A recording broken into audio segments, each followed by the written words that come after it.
You are listening to the People Centric Podcast, where we talk through the toughest challenges that people face at work and give practical advice to fixing those challenges.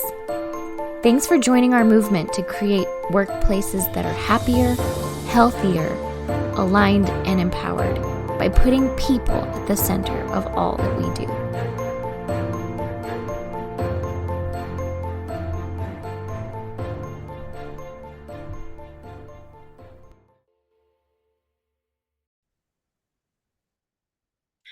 Hey, people-centric leaders. It's Bethany Taff here to talk with you guys today about the hero manager. So we heard this, I watched this video on Instagram the other day, and because that's what I do. That's what we do. That's what everybody does. If you're saying that you don't watch videos far too long throughout your day, you are lying. Anyways, so I saw this video and I did not like it. And I went to look at the comments and see what people thought, and people were like singing its praises.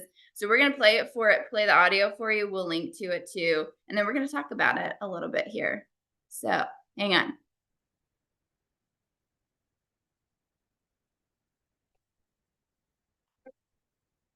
Hey, how's it going? They said what? Forward me the email. Forward me the email. I get knocked down, but I get up again. Matter of fact, respond to the email and say, bringing in Roxy for visibility, and I'll take it from there. And then what happened? Just add me to the Slack channel. Add me to the Slack channel, please. Can you tag me in that thread? Yes, please. I got you. Airing up my heart when I'm with you. Hey, if you need any support on that matter, just say the word. He said what? Per my last email. You do not want to go there with me. Watch this. Please draw your attention to this email thread from 18 months ago, when we aligned on these topics and came up with next steps. It behooves me to see that we have circled back to this 6 quarters later. Did I use behooves right? I'm just rolling with it. Should we meet to level set and realign on expectations? CC all.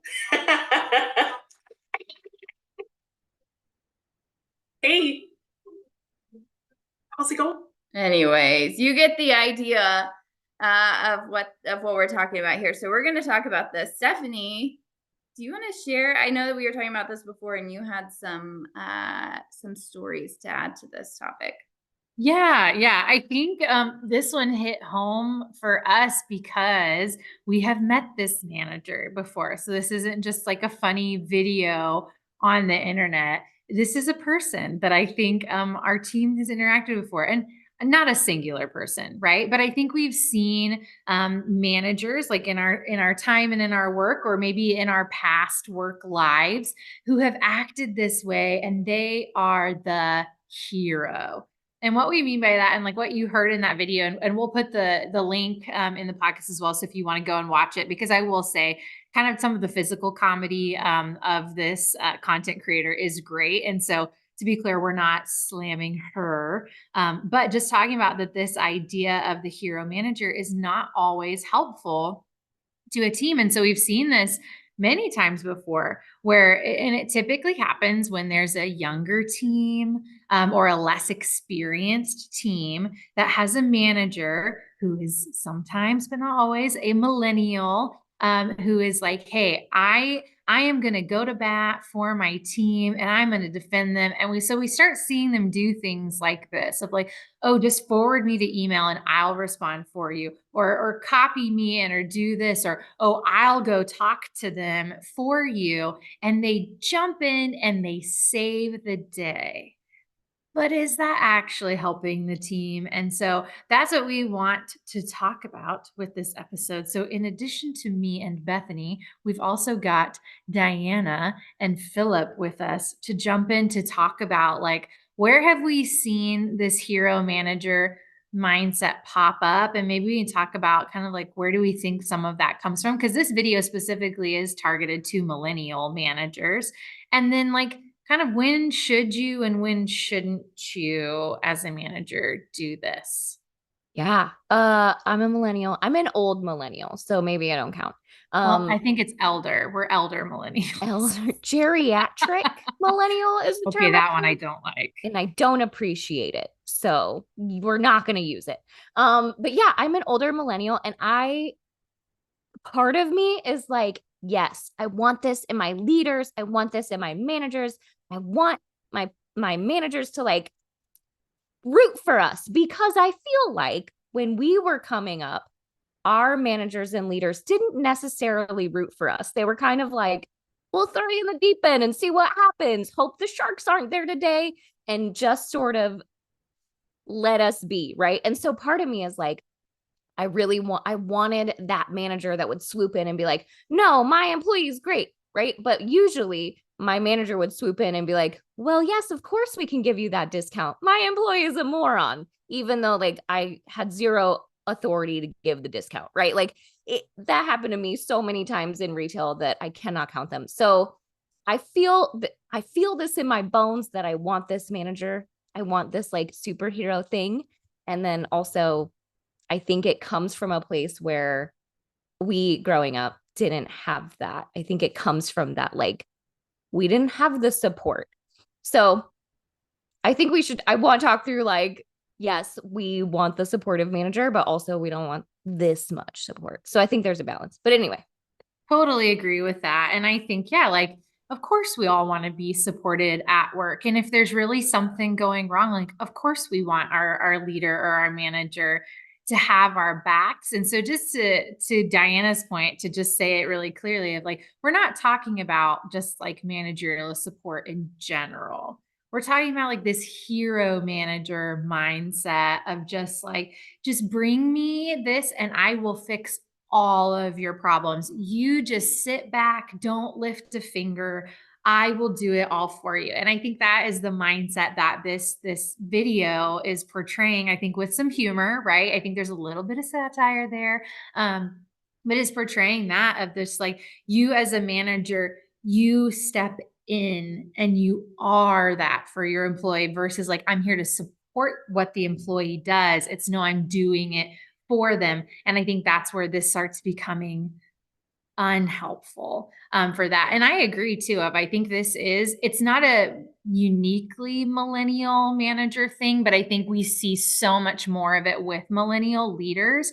Because you're right, Diana, like, we came into the workforce and a lot of our first leaders were in the boomer generation, and they were just like, you just need to like have some protein and get back to it, and like have a scoop of peanut butter and feel better, pat yourself on the back, there's no trophies, right? And just like, if they're being mean to you, so what? Like, has no one ever been mean to you before?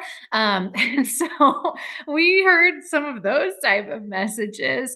And so yeah, we're probably overcorrecting a little bit in our generation, because we want our team to feel like we're supporting them.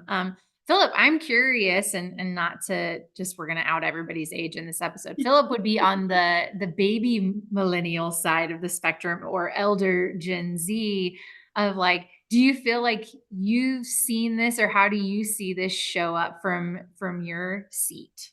Yeah, I guess as a geriatric Z, that's disgusting to say. Or a baby. I'm sorry. No, I grew up in such a tiny town. Claire and I, my wife, we joke that I'm like a baby X-lineal Z or something. It's just like all the generations. I relate to everyone. When I first got my very first job in high school at a health food store, I had a Gen Xer as my boss, and he was totally hands off. I think I've said before, his style was, you work really hard and lean into this place, I will support you, but if you don't, you're going to be out of here. Because I was a high schooler, sure, I guess you wanted to scare him into good work. I think a lot of people that we work with, whether they're an executive of any age, down to like middle management, there's a lot of people that have a tendency who want to be the fixer and they want to be the hero. And I think we usually see it in places that really struggle with role clarity. And most especially, I think the leaders that are most addicted to being a fixer are the ones who feel the most overwhelmed. And it just feels good to get something done. Like I will help you in the front lines and bypass 7 rows of leadership and all the system and processes. I don't care because today I just want to feel successful. And it's way cooler when I then watch my team member cry because I, as the CEO or the whatever the level I am, like stepping in and helping you, which again is good. I think a couple groups we work with lately have talked about servant leadership, and maybe that means different things to different people, but it can create, I would say, a toxic misnomer, which is servant leadership as a leader steps in at any time to do anything for anyone, which is not helpful or appropriate. And that's kind of what this video gets at. If I am solving problems for you left and right and you're hero fixer, then I'm making you a city of people dependent on one hero. I always think in the superhero movies, right? Like they try once to make, Superman awesome or Batman awesome. I'm like, what if Batman would have recruited more people? Then Gotham wouldn't have had to have just one Batman, right? Like that's the fallacy in the plot, you guys. So I think we see that in different ages, and I could blame millennials, but I would say it's a heretical to leadership. I was gonna say, yeah, I think that's really good, Philip. Yes, I do think sometimes it's millennials, but I don't think it's always millennials. I think we've seen this with other people too. It's almost also like helicopter mom manager. You know what I mean? It's like best of intentions. I want to protect my kids. I love them. I want to nurture them. They're the best, and it's like, but there's just like a little too much. Like you probably shouldn't, because your kids gotta take risks sometimes, and they've got to learn from their mistakes, and you've got to like help them grow so that they can spread their wings someday. And it's kind of the same thing. So that's sort of like another like persona of the same kind of manager, I think, is this like helicopter mom manager, which is not always a millennial. So I think it can be very damaging. The other thing about this, and just diving right into it, is like one of the things that they do in here is like, she's trying to take care of the person who's right in front of her, and is like, okay, I'm gonna just put me in the chat, or like, let me just add me to this email chain or whatever. And I think that's like really, really good. It feels really good when you're the person who's being protected and that person's jumping in for you. But at some point, you're going to be on the other side of it too, and you're going to be receiving that from that same manager. So if he or she is doing that for you, probably they're going to be doing that at you. I don't know. They're going to be doing that for somebody else on the team too. And so, does it feel as good for you if it's handled that way when you're on the other side of things, where it's like, hey, something was not handled correctly? Like, would you rather be called out in the team chat, or would you have rather your manager come talk to you directly, or that person come talk to you directly in that moment? And so I think it's just an interesting perspective. It is, yeah. And I love what Philip was saying about what if Batman recruited more people, right? Maybe you could have a whole city of crime fighters instead of just one dude. Blown on right? the Batman plot now. Thanks, right? I love it. But to his point, good leaders create more leaders, right?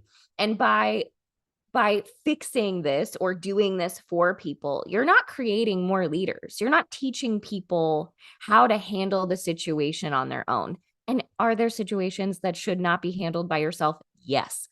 But I think there are things that, if supported well, you can go handle on your own, and you're being taught this really valuable skill set of problem solving, of communication, of whatever it is.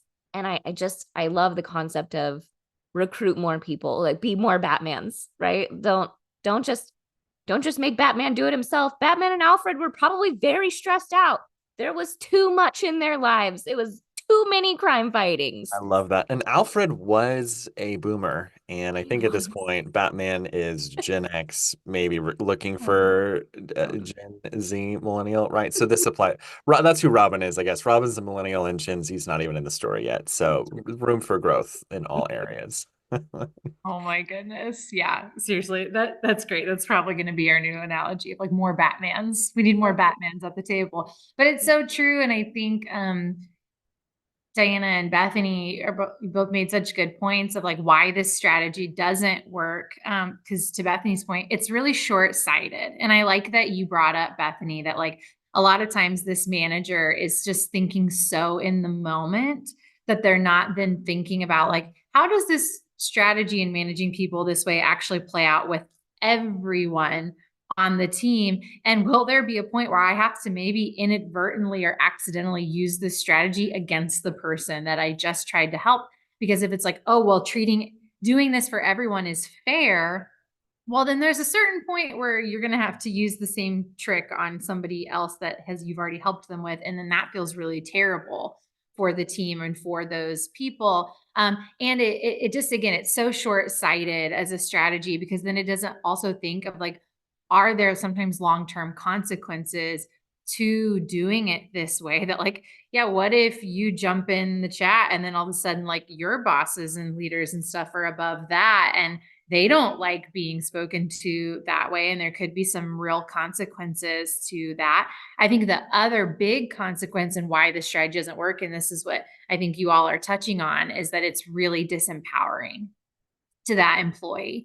And I know for the manager who does this, and if you're listening and not liking this podcast so far because it's like you're like you don't agree with us, here's what I think we want you to hear. I know it feels like you're empowering your team when you're doing this, but it's actually disempowering them because they're not learning. They're not learning how to handle these problems on their own. They're not learning how to have good conversations when there's conflict.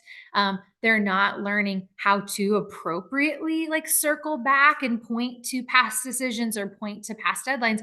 You're just doing all of that for them. And so you're not building more Batmans. You're not building more leaders. You're building more followers. And I think, Philip, you made a great point earlier. This is also a strategy that really strokes your ego because you do feel like you're accomplishing a lot and you're like, wow, I'm so effective as a leader. Everybody wants me. But it's super disempowering to your team. And what you're actually teaching them is that they should just bring this all up to you and you'll always handle it no matter what it is. And I will say for the managers who I have seen do this in real life, they do feel really, really good about it until somebody on their team brings them a serious problem or a serious mistake.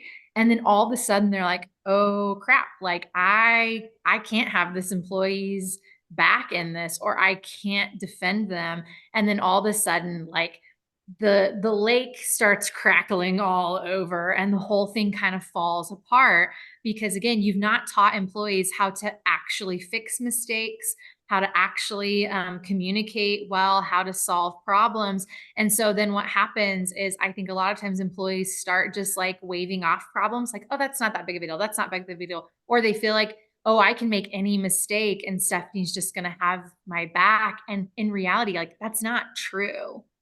It's not true as a leader. There are mistakes and errors that sometimes we end up having to give hard feedback or there has to be disciplinary action for those things. And again, I know I'm starting to use some extreme language, but just to say that it's another reason why it's super disempowering. It doesn't help this employee because they don't learn how to do any of this on their own. And then it creates this story that this whole team is untouchable and we're really running things here and we're always going to have a cover for what we do. And in reality, it's like, no, at some point, probably like the inaction is going to be held accountable or the mistakes are going to be held accountable. And it's going to be way more painful if it all piles up like this for that employee versus had we just addressed it when it happened and we taught that employee. And instead of doing the email for them, saying like, hey, let's talk through what you're going to write back and letting them own it. So maybe we can talk about that a little bit of like,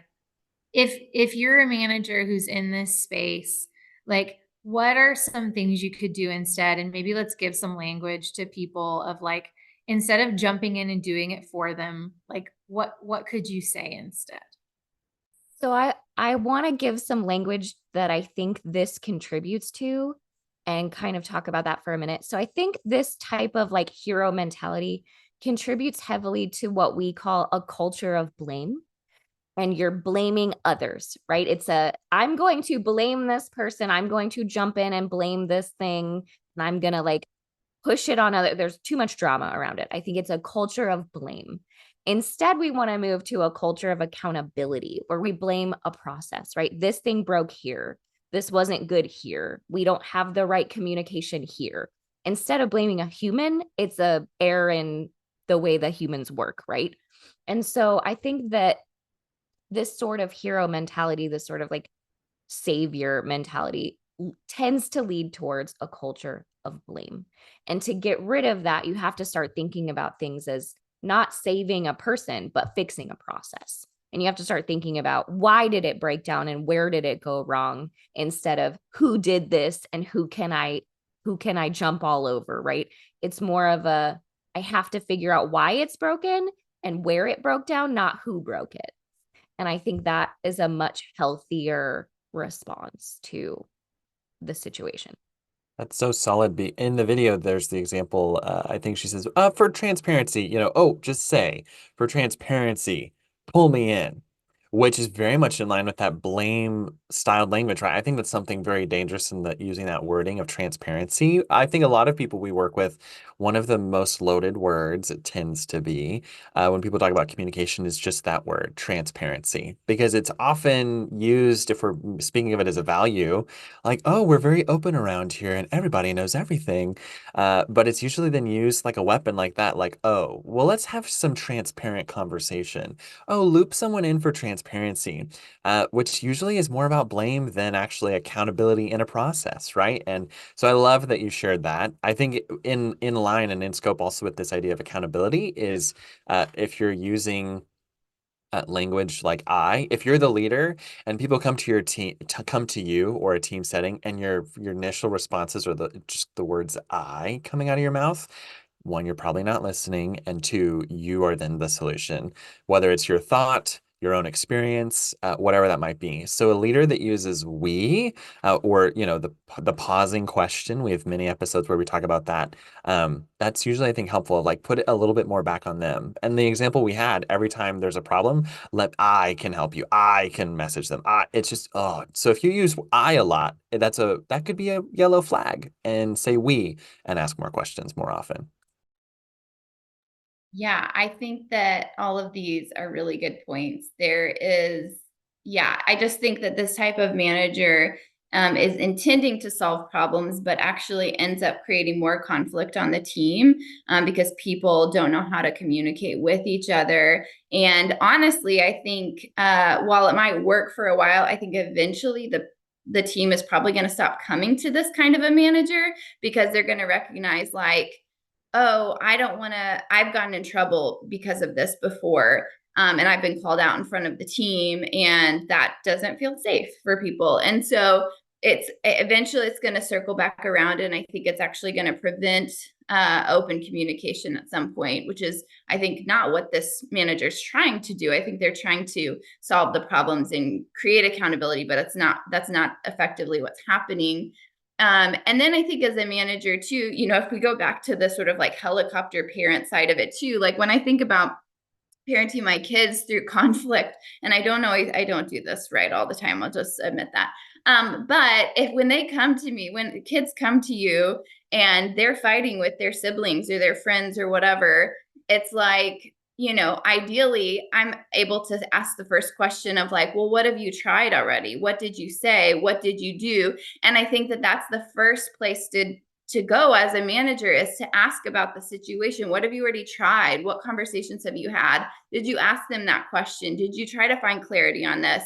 And get some information about that before, and then don't say, oh, okay, well, let me just come in there and I'll take care of it, which is, I think, what we even tend to do as parents sometimes is like, oh, let me just take care of it. Or we just try to ignore it because we don't want to deal with it. And so we kind of go through two extremes. And I think the same thing's true with managers. Whereas if I can kind of coach my kids, or I can coach my employees on how to have that conversation and how to do it well, so that there doesn't have to be fights, but we can say like, no, let's just go have a conversation about it and not make it a big deal. then you're creating so much strength and empowerment on your team to all the points that we're talking about, so that when you aren't there, you can trust that, hey, my team's going to work it out. Like, they're going to figure it out eventually. And it might be a little clunky at first as they get to know each other and as they kind of fail a little bit in these conversations. But if I'm relied on to be in the middle of all of those conversations, then this team is going to be pretty weak. And if anything ever happens to you as the manager, I mean, you can't go on, like, this is just the practicality. If you can't be, you have to be involved in all the things, like, forget going on vacation, forget doing anything for yourself, forget having boundaries at work. Like, your team is going to rely way too much on you. And so you have to be able to pull yourself out of it and coach people up to take on the conversations that they need to take on, whether they're internally or externally with your clients or customers or whatever. That's all. Yeah. And I do think that this is the harder way. Like, what you're saying, Bethany, is the harder way to do it. The, like, ask the questions, lead them, teach them, grow them. It's hard. It probably is easier in the moment to just be like, I'll take it. I'll fix it. I am going to help you, like, support, quote unquote, support you. Right. I think it's easier to do that. But then again, to your point, it's going to lead to so much burnout. Like, there's no way it's sustainable. Yeah. So I guess one question I have too with this is, like, where's the line though? How do you show support as a manager, but then draw that line? And then when is it like, actually you should get involved? Like, when should you get in the middle of things? That's a totally great question. And I think you should always show support by acknowledging and being, like, empathetic to the situation, right? If that part takes no time at all. Like, oh my gosh, I'm so sorry this is happening, or that is really frustrating, or, like, just human responses to these situations. I think that baseline empathizing every time is going to help do that. And then the situations where you should get involved are probably the situations where you look at it and you're like, okay, this is no longer a safe space. Like, this person is bullying or doing something inappropriate or whatever. But I think those situations are few and far between. I think general work problems should just be empathized and then coached through, right? Like, the most of the day-to-day things you're going to run into are just going to be like, yeah, I empathize with you. Let's figure out how to do it together. What do you think? Yeah. Do you have any thoughts, Philip? No, I love that. Especially, Bethany, your question, which as a team, we all talk about this a lot too. I think a lot of times if someone on our team is having a challenge somewhere, both questions show up almost every time. Like, one, okay, what have you tried before? Or what have we done? Or what's going on? What is the situation? So asking for more context. And then two, it's like, what do you want? Or how can we help? What can we do to support you? And I think we do that as individuals working with each other, and as a group setting. We have a weekly call where we get to have that space. And so some of this could be the question too. If you feel like you're frantically putting out fires as a leader, maybe you don't have a space with your team. Maybe you need to have more consistent one-on-ones with them once a week so you can plan so it doesn't feel like a fire. Or maybe it's a group team dynamic, right? Where you can all jump in and support and help each other, and get great ideas from other people, not just a leader. Because to Diana's point, leaders make great leaders, and you can make a lot of great leaders together. And letting your team kind of co-lead and collaborate with each other, that's one really cool way to hack the system and not put it all on you, because that's too much for any one person. I love that. That's a really good idea. Yeah, there are certain situations and spaces that are great to be able to handle as a team, especially if it's related to, like, the work, or, like you said, like a process that's just, like, not functioning or flowing, and we keep running, we kind of keep hitting walls with it, whether that's from department to department, or like with the customer or client that you're working with, or things like that, is relying on the team's input. And even, I mean, I'm thinking about so sitting and being able to create those spaces. But I think it's like, whenever there are opportunities to say, how do we work better with this external kind of partner or client or whatever, and pulling the team in, that also just helps the manager, like, I think, learn a lot too. It takes a lot of pressure off to say, Let's have this space. But then even whenever we talk about like coaching your employees, the other part of that is that like, you don't have to have an answer for them in that too. So even when you're asking them questions and you're trying to coach them, instead of just saying, okay, I'm just going to take care of it, it's not swinging so hard to say that you have to have all the answers to be able to give them the right advice. It's just asking more questions to help guide them to make some of those decisions. Sometimes your employees know exactly what to do and exactly how to handle that situation. They're just shortcutting it and they're coming directly to you. And if you've been this manager, this is why they do that, because you have traditionally just solved the problem for them. And so you don't take pressure off yourself, lean on your team, ask more questions. You don't have to have all the answers. You don't have to solve everything. That's the other thing I was going to say is if you've traditionally been this manager, we call it trained helplessness. You have trained your team to like go to you with everything. And so they're going to continue to do that even after you try to start doing this coaching process, right? You've trained them otherwise to go to you for everything. And so it's going to take a while to untrain them, to like train them to do it this other way. And it's going to take yourself a long time to train yourself to not automatically go to that fixer mode. And I think it's a difficult challenge. So if you put yourself in this position, know that it will take you a little bit of time to get out of it. And just, don't keep going, because it's going to backfire at some point for you. And the thing that feels, the ego that you feel right now, the thing that feels really good, eventually it's not going to feel so good. And you're going to be stressed out. And so trust us on this one. Don't be a hero manager. Just don't do it. Yeah. You can still support your team and make people feel really cared for. And you just got to create the space for them. Just be there for people, but you don't have to do everything. So there's a wide gap between those two things. So anything else we need to talk about, Diana? I don't think so. I think this was, I love this topic because I think there's so much about it that feels really good. And you're like, oh, that's a positive thing on the internet. And then we're kind of taking it and saying like, ooh, maybe not so much.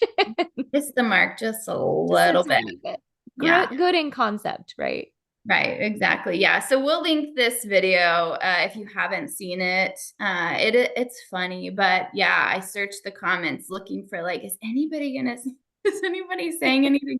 And everybody's like, woohoo, this is awesome. More managers like this. And I just say like, take a beat and actually think about what this looks like. So anyways, we thank you guys for your time, for listening. I hope you enjoyed this topic. We always enjoy getting to record this content for you.